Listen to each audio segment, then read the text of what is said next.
I know one of the concepts was for me, and I'm sure that we can have this powerful way of expressing ourselves. I might not become a rock star, but one thing I do know, I will have more knowledge about music and about my capabilities as a songwriter.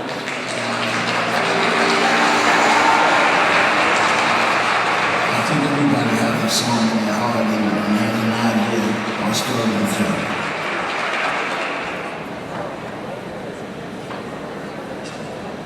People like the French horn. Yeah, but the only thing better than one string quartet is two.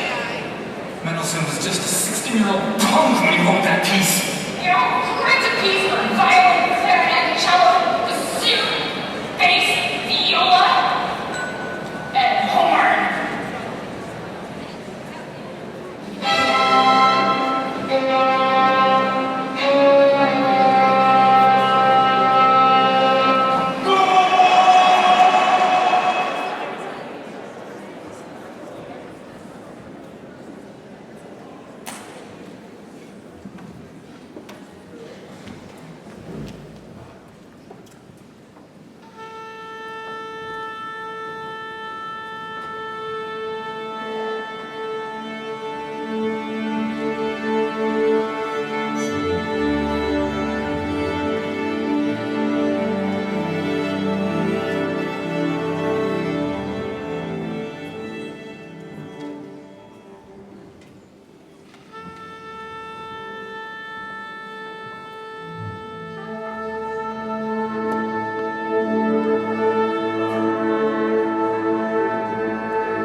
Good afternoon.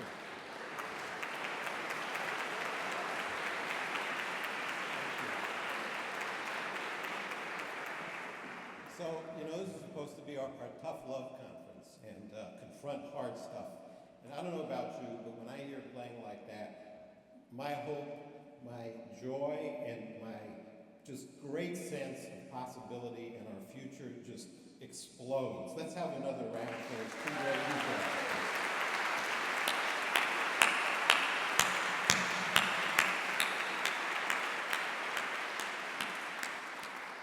I'm sure everyone could tell that there were two conductors, but there are also two orchestras, the Greater Twin Cities Youth Symphony and also the Minnesota Youth Symphonies. And interestingly enough, this is the very first time that those two orchestras have played together. And so we're very happy that it's the occasion of our conference that has brought them together and brought all of us together here. So, welcome to the League's 66th National Conference, Creative Orchestra, Strong Communities. I'm Jesse Rosen, President of the League.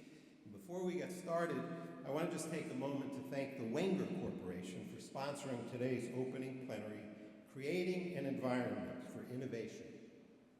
Wenger Corporation provides innovative, high-quality products and solutions for music, theater, and other performing arts.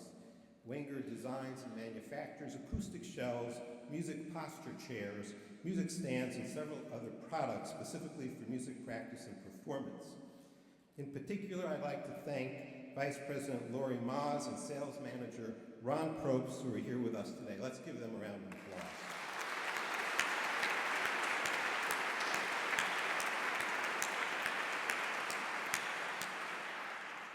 And on the subject of thank yous, in the last year or so, I've gotten to know and actually become very fond of a wonderful volunteer in the Detroit Symphony, Marjorie Slauson, who publishes a newsletter. And I was reading her newsletter, and I came across a very simple but very profound line that really stuck with me.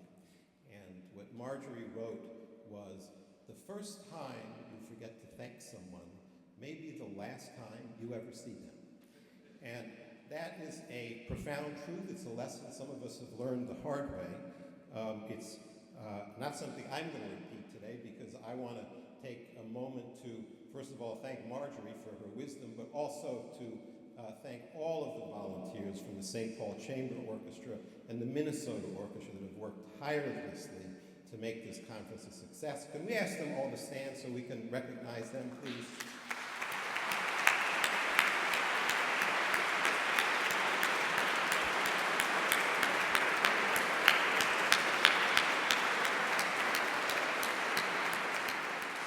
I think many of them are probably still manning the registration booths.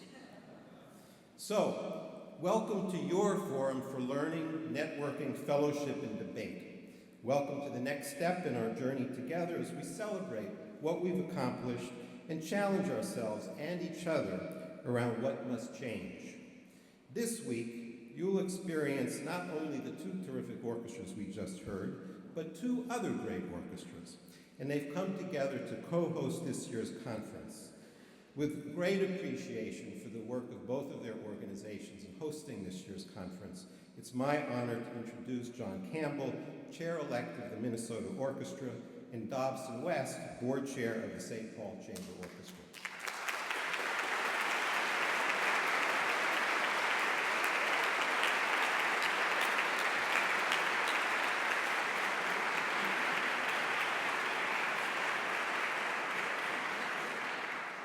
Good afternoon, everybody. It's great to have you here in Minneapolis. I'm John Campbell, and I'm the incoming chair of the Minnesota Orchestra, and it is my pleasure to welcome you to Orchestra Hall this afternoon. We're really happy that you picked the Twin Cities to be your home base for this week, as we really do take a lot of time to explore the innovation in the orchestral field that we have today and we look forward to, and also to talk about the connections that we all have to our communities. As I think back on my almost 10 years on the board here, when I arrived, I was really impressed by the sheer versatility of the organization. So like many of you, I expected outstanding classical concerts, and yes, I got them. But additionally, I found out all the other things the Minnesota Orchestra did. It was the young children's concerts. It was the busloads of grade school kids that were coming to Orchestra Hall. There were the 2 radio broadcasts every week. There were the free outdoor concerts. There were the legendary performers here on the stage, but there were also jazz and opera and popular music.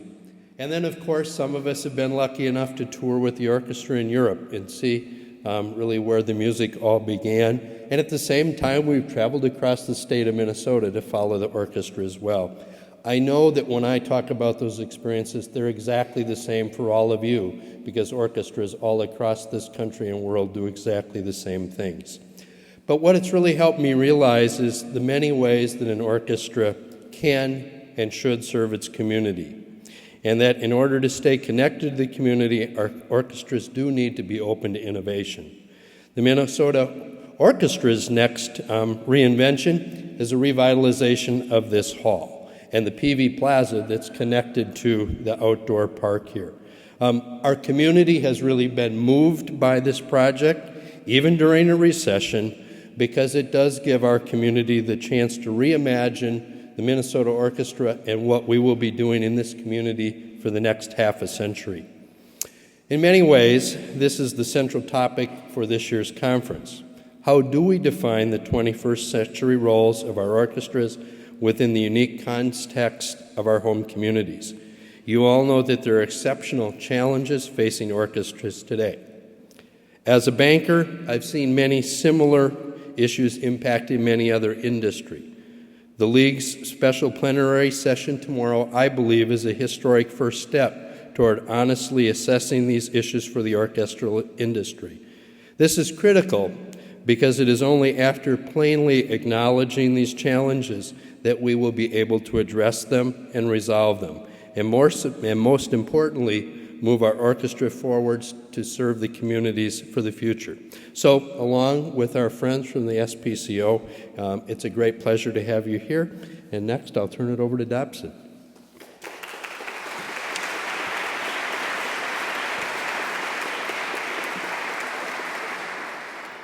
Well, it's my pleasure to welcome you here. I am a lifelong resident of the Twin Cities and a very proud resident of the Twin Cities.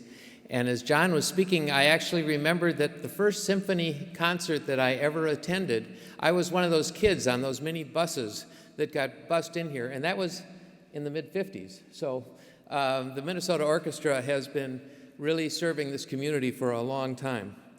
I was going to make a joke about the weather, but everybody seems to have been thinking about that. It was 101 right at the moment. And so we have clearly dispelled any thoughts that this is the land of cold weather.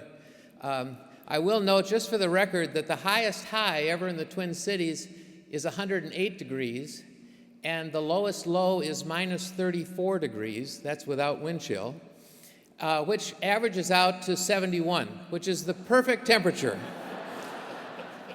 But it's really not the weather that makes this community great and why I am so proud of it. There are about 2.8 million people in the Twin Cities metropolitan area and about 5.3 million in the entire state. And yet Minnesota is the home to 21 Fortune 500 companies, which is the most per capita in the United States. We are also the home of 2 world-class orchestras, the Minnesota Orchestra and the St. Paul Chamber Orchestra. And as you just heard, we are the home of 2 of the most incredible youth symphony organizations, and that probably is the most per capita in the nation as well.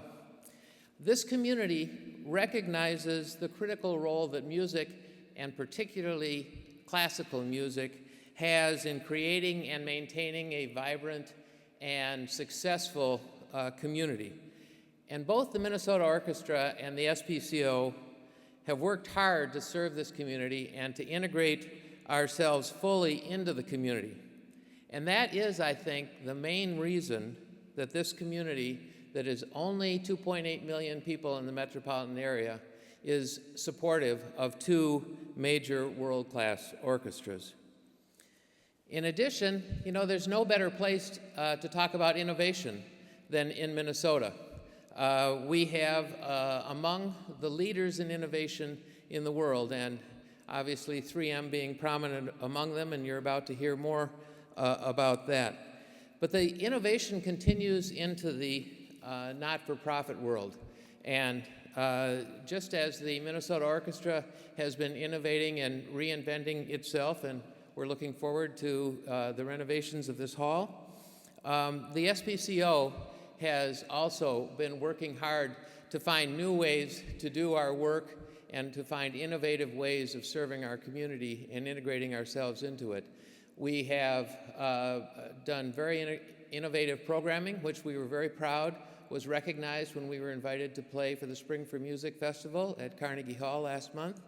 We have had a couple of sessions already where we have had the opportunity at this meeting to talk about some of our governance innovations, and we have really looked hard at ways that we can become an extremely accessible orchestra. We perform concerts in 10 venues around the Twin Cities. We were one of the leaders in lowering ticket prices so that over 80% of our tickets are now $25 or less. And we are working hard to get into the digital age by digitizing our concerts and making them available for streaming online so that we can reach an even broader audience. But we as an industry need to be looking for new ways to accomplish our missions and finding innovative ways to integrate ourselves into the communities more fully. And that is why I'm looking forward to this session, which I'm sure will provide us with lots of ideas and inspiration. So again, thank you very much for coming to the conference, but thank you most of all for coming to my hometown. We appreciate it. Thank you.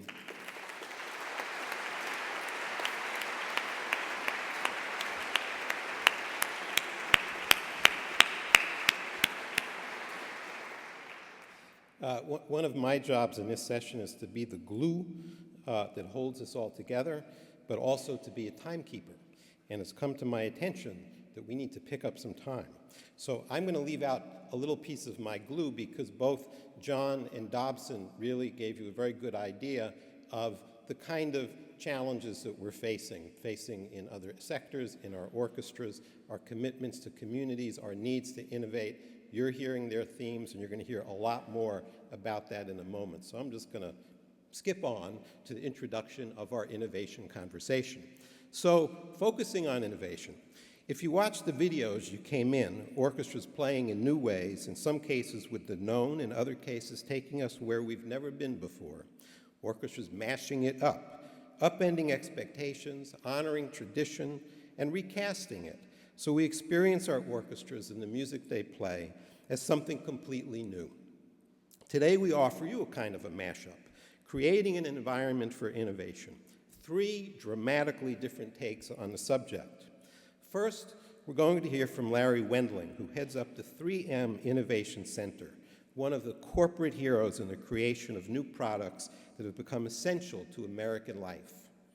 Then from Katie Wyatt, a graduate of our Orchestra Management Fellowship Program, a New World Symphony Fellow, and a Breu Fellow, and now the founder and executive director of Kids Notes, introducing some of North Carolina's poorest children to the riches of orchestral music. And then finally, from Deborah Borda, president and CEO of the Los Angeles Philharmonic, representing the orchestra that has raised the bar for innovation and risk-taking for our entire industry. Have a great ride.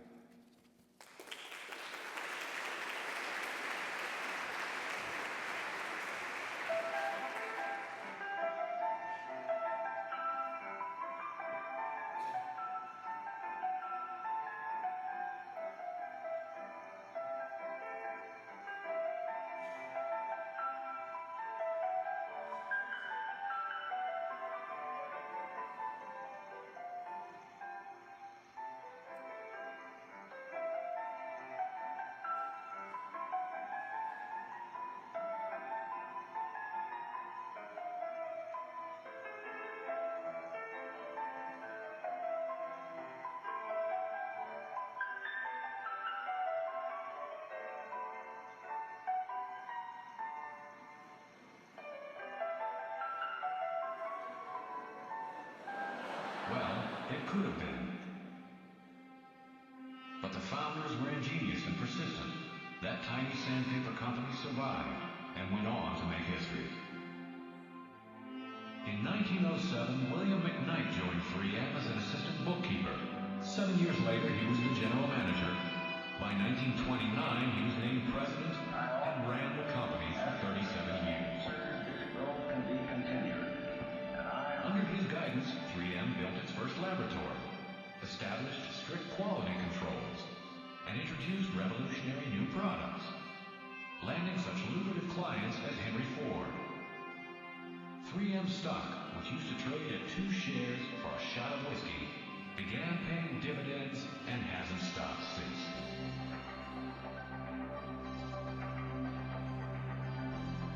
Nobody ever told me I couldn't do something. You know, at 3M we'll talk about the 11th commandment. Thou shalt not kill an idea. And this freedom is what gives us our strength to innovate. Scotch brand cellophane tape. Mainly misguided tape. And here I was with a little kid in the candy store looking at all the things that were being invented in the company. Products of 3M Research. Scotch brand masking tape. Scotch brand And no matter how crazy your idea was, tell us about it. Called Scratch and Sniff, put out by the 3M company. For an inventor, it's like living forever. As you can tell, the stuff still runs in my blood. For a century, 3M has been pushing the boundaries of technologies, improving them, combining them, creating them.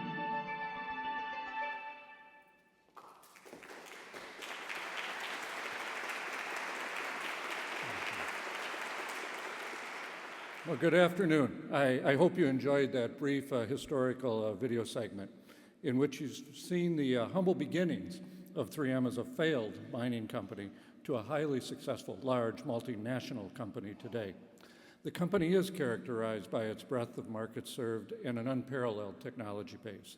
3M is also recognized as one of a very small group of truly innovative companies in the world. In fact, in a recent survey, 3M was selected as one of the top 3 innovative companies in the world. You saw in the video how necessity was literally the mother of invention at 3M. You also saw that the company is not just about Scotch tape and Post-its. And while these 2 iconic inventions were truly revolutionary at their inception, the company has reinvented itself in key product lines many, many times over in our 109-year history. At 3M, science-driven innovation is our business model. I believe that we can make some direct comparisons between scientific and musical creativity, and some of the practices we use at 3M to create business value from innovation may be directly applicable to the American orchestra today. First of all, it's important to have a clear and common understanding of what we mean by innovation. At 3M, we define innovation as the coupling of science and technology to a societal or market need in a creative fashion to produce something novel or unique having value. It's only when you connect the science to a customer need that you produce value. While the fundamental reason that our scientists and engineers create is their love of science and technical achievement, in the end, the science is not of direct benefit to society until it's transformed into a product. Speaking as a scientist, it is a tremendous experience when you can do what you love and it produces value to someone else. At this point, your mother can finally appreciate what it is that you actually do for a living. I would like to point out that when I say value, it can encompass both financial as well as societal benefits. I believe scientists and musicians are very much alike. Both have unique gifts and they're personally driven. They're also the creative forces within our respective organizations. But doing scientific research without an ultimate or a practical benefit would be analogous to musicians or orchestras performing only for themselves or other musicians. The key is to create value from either science or music rather than just regarding either as the end in itself. For the American orchestra, this means using your creative talent to provide value This means you need to identify and truly understand both the articulated and the unarticulated needs of the customers. When you can do this well and repeatedly, it's not just a commercial transaction, but you actually develop true customer loyalty. When you reach this point, you do have a truly sustainable value proposition. At 3M, we realize every day that the only reason we exist as a company is because of our customers. In the film clip, you also saw a brief snippet dedicated to William McKnight. He's commonly regarded as one of the top 10 CEOs in the history of corporate America. In 1948, he articulated to what has become known as the McKnight Principles. And very simply, I'll summarize them as 1, hire good people and let them do their job in their own way. And 2, tolerate mistakes. These principles comprise the foundation of 3M's company's culture even today. The first McKnight principle establishes individual freedom and initiatives. It drives bottom up as opposed to top-down innovation, and it captures the talents and intellectual capacity of the entire organization, not just one genius at the top. Everyone has a right, but also a personal responsibility to contribute their respective abilities and talents to the business in a meaningful way. I'll challenge you to think about this principle relative to the orchestra. Are you capturing all the considerable intellectual and creative capacity of the entire organization to produce both music and sustainable value? Does everyone, from musicians to administrators, feel that it is their job to create total value versus compartmentalized contributions? Does the entire orchestra organization work together seamlessly to create value? The second McKnight principle is to tolerate well-intentioned mistakes. In other words, do not be afraid to take risks. That's really where the greatest value usually lies. At 3M, we have a saying of make a little, sell a little. This means get prototypes and early product concepts out into the marketplace at early stages of development and learn from early mistakes, rather than waiting to develop the perfect product in the isolation of a laboratory without any real-world input. Questions here for you, maybe to consider relative to the orchestra, are how do you determine audience preference? How do you determine unarticulated needs of your audience? It's the totally new to the world and the unexpected that creates the most excitement and value. Are you willing to experiment early on and get new concepts into the market early to learn what audiences really want or what they really don't want? Are you willing to try new business models? Earlier, I mentioned that 3M is a large and it's a very profitable company. What I did not mention is that we reinvest about 6% of our annual revenues, or roughly $1.5 billion annually, back into R&D. This is about twice the rate of our competitor companies. But we know at 3M that it all begins with the science, even though we're never really certain where that science is going to lead us. We do know that if we succeed in connecting truly differentiated science to customer needs, we create a profitable, sustainable ecosystem. Creating value from science or music is not a contradictory exercise. It's a natural way to provide for the advancement of science or music through sustainable business. It's also a lot of fun. 3M has the benefit of a well-defined culture aligned with innovation and continual renewal over the course of the last 109 years. It's not easy to establish or change an organization's culture.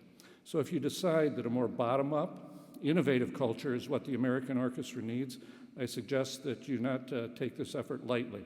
It will require clear upfront strategy, engagement of the entire organization, a tolerance for risk, and maybe realignment of the existing power structure. However, if you see your way through this and engage the enormous and wonderful talents that you have at your disposal, the change can occur rapidly and success will build on itself. In closing, I'd like to leave you with a few takeaways and thoughts to consider as you begin your Congress. Innovation is creating value from science or music. The creative aspect must be an integral part of the total business. Is creating value from music what truly drives the American orchestra? Innovation can only occur at the junction of creativity and the audience. How does the orchestra determine audience needs, wants, and preferences? Is the orchestra open to taking risk? and sell a little model to determine what the market value is? Will you try a different business model? How do you define the culture of the American orchestra, 19th or 21st century? Are you rewarding and reinforcing your desired culture or reinforcing the status quo? Remember, it's not just all about the music, rather it's also about creating value from the music. Thank you.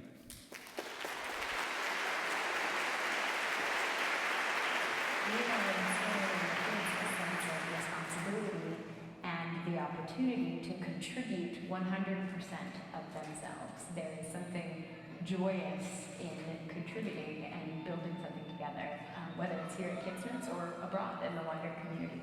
The first class of Kidsmiths is 60 children. Most know nothing about music. They start with the basic building block of music, rhythm. One incentive, each child has his or her own violin. They got them at a ceremony in September. The violins were a gift from Duke University. Katie Wyatt says Kids Dance is already a success. For the really wild kids, we have given them a honing mechanism to take a lot of that energy and be able to channel it into the instrument. And they take the violin and they want to do more and excel, and they're really proud of what they do.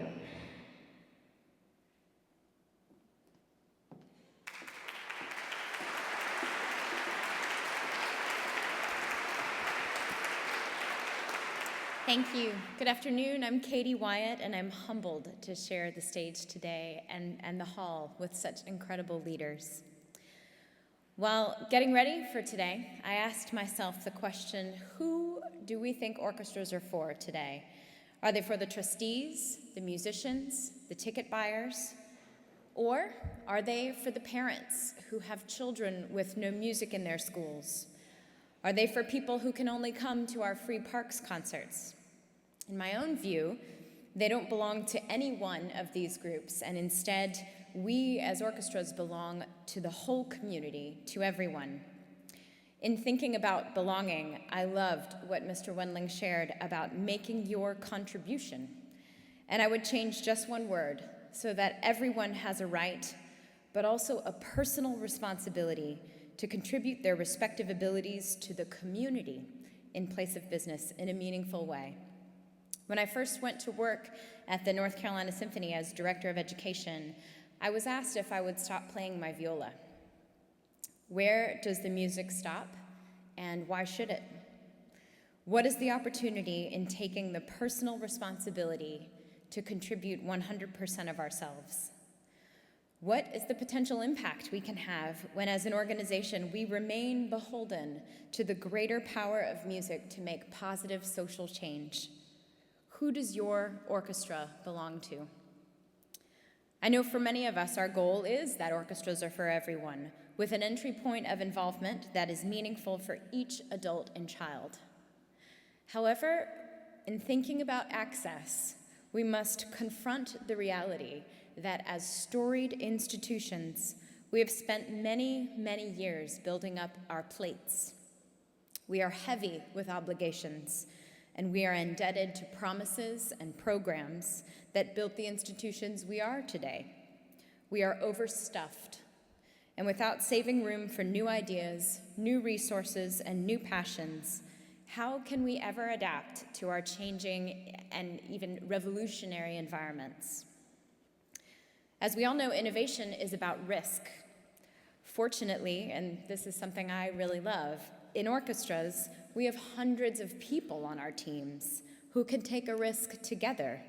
We are not alone. We can share the risk and the opportunity in our communities. In building a bridge for access to the people we serve, we can discover who shares our goals. What other organizations want to provide meaningful experiences for all people, no matter their social or economic backgrounds? Do we have the guts to make an equal commitment to classical music and social good in ways that strengthen our investment in our communities? There are two key messages I would share today. The first is the great opportunity before us in equalizing our artistic and community building mission. We are now in a time when many of our cultural institutions are under strict scrutiny, questioning our relevance and impact in the communities where we live. Whether it is for financial health, greater impact, cultural alignment, whatever reason we make this change, how can we not do it now? What might it mean for orchestras to equalize our artistic and community building missions, to flatten the barriers to access and lift up a mission that has historically been secondary? For many of us, this has already begun to happen as community impact and engagement takes greater prominence in our orchestra's plans for the future. I think this is a strong way forward, and it capitalizes on the desire of communities to thrive. As improvements are made in education, transitioning families out of poverty, supporting local business and food, and fostering a representative government, orchestras have a role to play in creating a thriving cultural backbone to help citizens find commonalities in self-expression and emotion, to help us work through our daily struggle of working together as disparate, different, and individual members of a common community. My second challenge to you builds off inspiration from the movement of El-Sistema, one example of innovation in access and empowerment taking place in orchestra communities around the world. As many of you know, I am very involved in this movement, and from it I have learned an essential lesson about risk. When I returned to Venezuela this spring, this time as an Abreu Fellow, I brought with me a lot of questions, and I was really worried about how I could begin a model of El-Sistema in the United States. How many kids would I start with? How many days? How was I going to get the instruments? How were we going to raise the money? How could I be absolutely sure that we were doing it right? To this, most of the Venezuelans would kind of pat me on the shoulder and say, "Tranquilo, flaca, chill out, skinny girl." No one in Venezuela would tell me that this was the way, or that should be how you should start. Instead, what they told me, what they insisted, was their absolute best advice, and the only way they could help me is that I start immediately, on Skype, while still in Venezuela, that I was already behind. It took me a few months to realize that they were trying to instill in me the essence of the motto of El-Sistema, tocar y luchar, to play and to strive. This motto can be a mantra for a 6-year-old picking up an instrument that she has never heard of and making it her own. It can be a motto for all orchestras here, that as we play our music, we must constantly strive to make ourselves all that we can. I was so worried about having a plan, about beginning with the end in mind. Through diving headlong into El-Sistema, I learned that it is not always about seeing the end, and that innovation can be about simply beginning. 3M's concept of make a little, sell a little would spread like wildfire in Venezuela and is being picked up by social entrepreneurs everywhere. I think the most important innovative step many orchestras have undertaken in finding relevance, again, in their communities, is that they have started to make changes, that they have simply begun, without having everything figured out, and accepting that the answers to our questions are in the journey, and that innovation and positive change happens in the struggle and in the playing. Isn't it our shared belief in the intrinsic power of music and performance that we can deliver in real time without knowing what might happen next or what might happen at the end of the piece? Awe and inspiration for our communities. Thank you.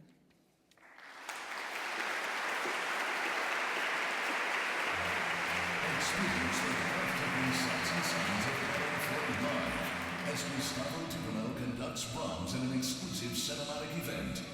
Go beyond the orchestra like never before. And stage is ready for the maestro. With a backstage pass to interviews and more that come alive on movie screens. Immerse yourself in this live concert event Sunday, June 5th. Tickets on sale now at fathomevents.com.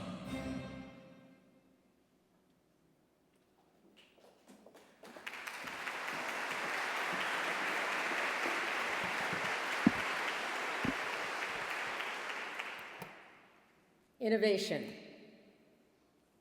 Innovation. Innovation? Is it all it's cracked up to be?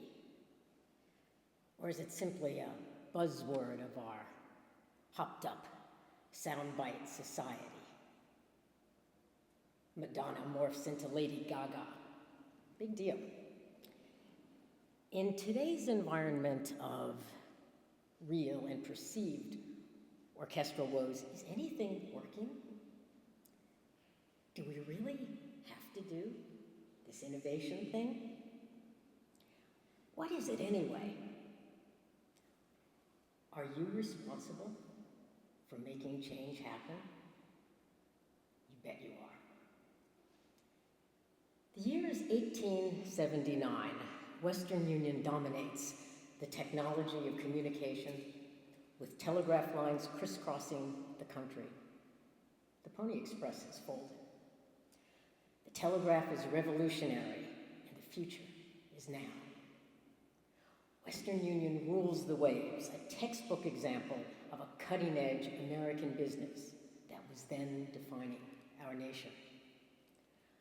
The leadership is given the opportunity to absorb and develop a new piece of technology. They will dismiss it as a newfangled toy with just too many complications. What is it? The telephone.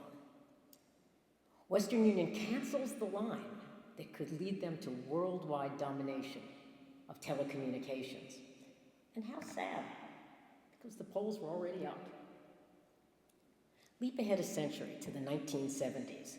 A rambunctious, caffeinated young techie literally trades shares of his new company to purchase access to Silicon Valley's state-of-the-art think tank, run by none other than Xerox. There he sees something that blows his mind. He reportedly jumps around the room, shouting, "Why aren't you going to do anything with this? This is revolutionary." The young man was Steve Jobs. The idea was the mouse, and his company was Apple. Sorry, Xerox.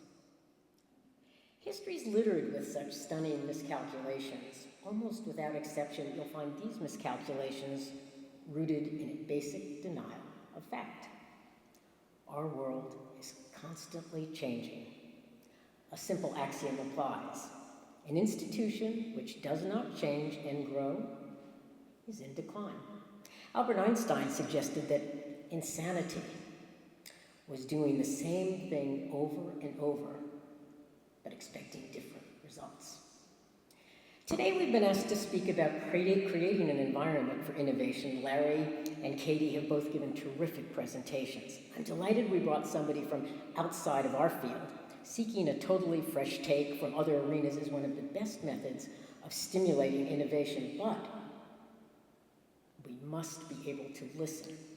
And yes, for our conference, that we heard from a leader in our field who is decades younger than most of us, that's innovative. So this may be a simplistic truth, but to create an environment for change, you must first recognize the need for change. No organization is immune from this difficulty, and no matter how successful you've been, the elements of your success will change. Please refer back to my historical factoids about Western Union, Xerox, and Apple. And my friends, what about us? Are there examples from our own organizations? Are we too polite to even mention the troubling environment of the American Symphony Orchestra? To advance this issue, I asked three of the most innovative Americans I know a simple question. What is the greatest impediment to innovation? The answers were quite different, but all related, and I believe they apply to us all. Frank Gehry said, "The people who are making the decisions either don't understand or don't value the options of creativity." John Adams said, "If I had to choose, I'd say anxiety of the unknown." Freud used the term Angst vor etwas. People don't fear the unknown because they think it might harm them, but rather because the effort is uncomfortable and painful. Ben Rosen, you might not know him. He's a pioneering guru of the tech world and a co-founder of Compaq. He had an insight that the semiconductor technology used to drive the pocket calculator and digital watch would grow into a singular force for the future and more. Rosen is about the more, and he was so concerned about our future that he gave me a list of the 7 greatest impediments to innovation, and here they are in reverse order. 7, if it ain't broke, don't fix it. Even if it is broke, don't fix it. We've always done it this way. Number 6. Number 5, it's too expensive. Number 4, fear of failure. Number 3, innovation will result in new versions of our products that will cannibalize our current line and make less money. 2, organizational inertia and lack of urgency. And the number 1 reason, lack of realization that while you might not be changing, your world is. So now let's talk about a way to move forward. There are obvious challenges and perhaps a sadness around a sense of paradise lost. We are, after all, in an industry that is about art. We are rooted in centuries of history and canon. The motto of one of the oldest orchestras in the world, the Leipzig Gewandhaus, remains today. Res severa verum gaudium. Translated, true joy is a serious thing. It's only normal that fear and sadness surrounding loss can really create barriers to change. Yes, we know we need to change, but how? Look right at yourself. Be you a musician, manager, or board member. Are you a leader ready to foster risk and support innovative work and ideas to move us forward? Is there anyone in this room without responsibility for our future? Maybe you won't come up with the next big idea, but here's the good news. Remember, Steve Jobs did not invent the mouse or the PC or the iPod or the iCloud. Steve Jobs, great leaders are rarely touched by the ones, great leaders are rarely the ones who actually come up with the idea, touched by genius. Leaders are the ones who create a sense of urgency and empowerment to produce those ideas and are prescient enough to recognize them. They must also have the will and the courage to make them real. As CEO of the Los Angeles Philharmonic, I have the privilege of working with great and dedicated colleagues and board members who know more than I do. At the LA Phil, we allow for risk and learn from our failures. This means that we also allow for some messiness, an occasional touch of chaos, and we don't declare failure when we hit the first speed bump. We live by a motto that I promise you, every board member, musician, and staffer knows. Innovation and excellence. A slightly different take from the Gewandhaus motto, and please note, innovation comes first. Toto, we're not in Leipzig anymore. These dual concepts, innovation and excellence, are the lens by which we make decisions and seek to drive our institutional legacy. It's always stimulating, and sometimes it's slightly scary. Frank Gehry, John Adams, and Ben Rosen listed their impediments to innovation. As a manager, let me add another. We must not let our own institutional cultures and expectations of neatness strangle us. Innovation is messy. Innovation can be destabilizing. It's an almost natural urge to choke transformative ideas until they are safe and corporate. We well-trained executives have a lot to worry about. What is the time frame? What are the best practices? Who said you could do this? Can you define exactly what it is you are doing? What are your 10-year financial projections? And, of course, what is your exit strategy? The very life can be squeezed out of an idea worth trying. Is there anything more dooming to innovation than an exit strategy? Does innovative work simply require too much aligned institutional effort? In the end, is it just too much of a departure from our current way of working? Please remember Western Union. We simply can't manage our orchestras the way we did 20, 10, or even 5 years ago. We have always had an artistic imperative. In the past, it was simple. That was enough. Today, it becomes clearer and clearer that the requirement for a social, indeed a moral imperative has emerged. Every single day requires consideration of ways our worth is demonstrated to our communities. Do not take our continued presence for granted. So as you spend the next few days at conference, but more crucially, when you go home, here are a few thoughts.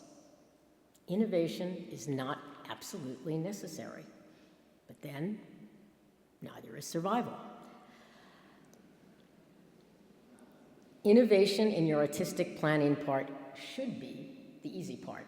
I ask you to stretch your organization to think about applying innovative practices to governance, exploitation of the immense unrealized digital potential, diversification of your audience, how you approach problem solving. The list is as long as your imagination.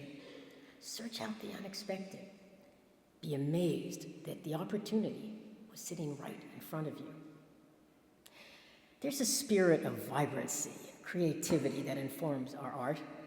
Consider Beethoven, Stravinsky, Schoenberg. We revere them because they were innovators who created seismic change to the rules.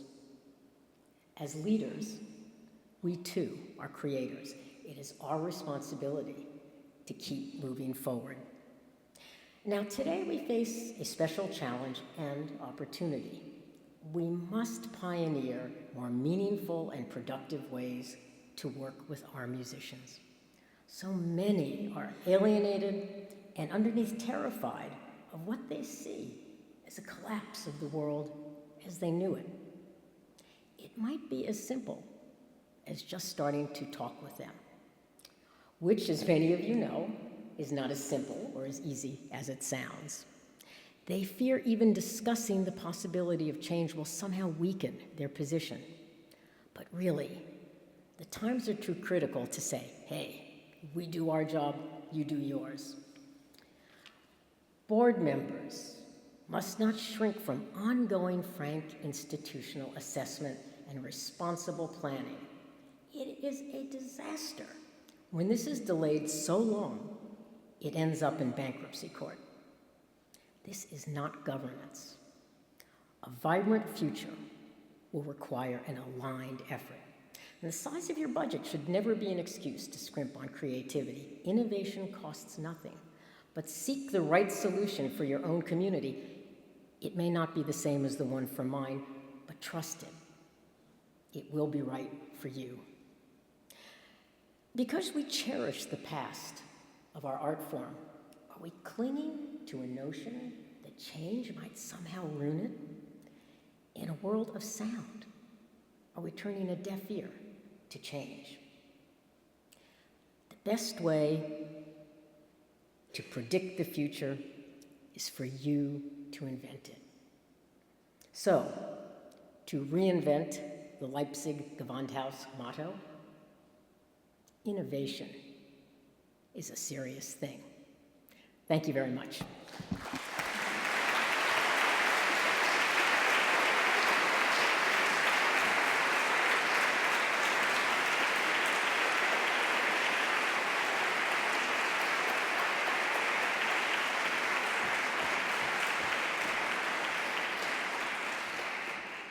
Thank you, Deborah, Larry, and Katie. Those are just fabulous remarks. And, you know, if there's one strand, and I'm sure there's more than one, but one thing that strikes me so much is the sense of individual responsibility throughout an organization for its future.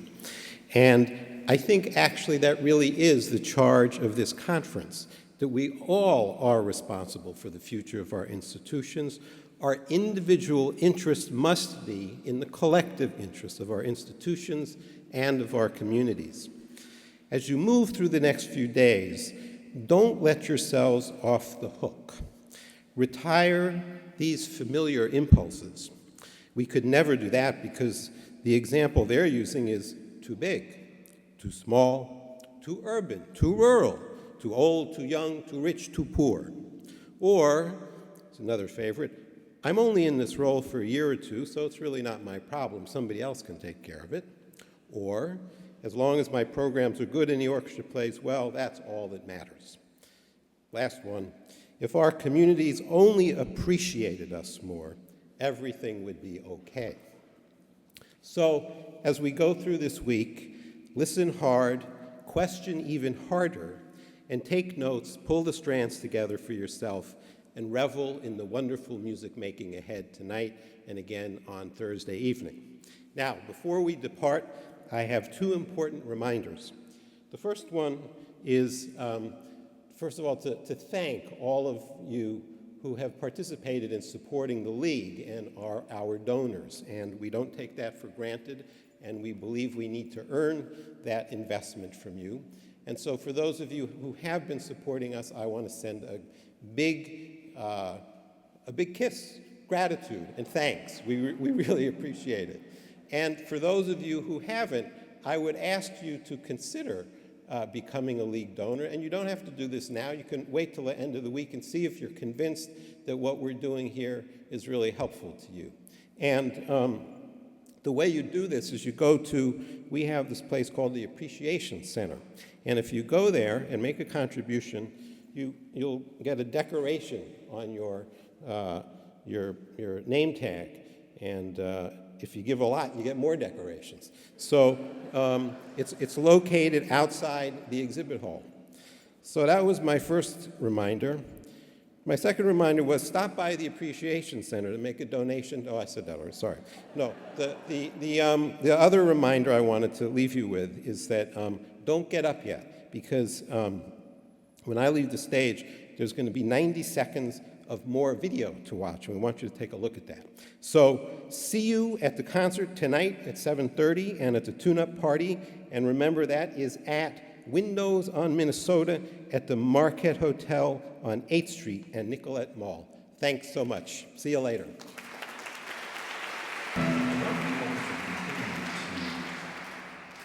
Build on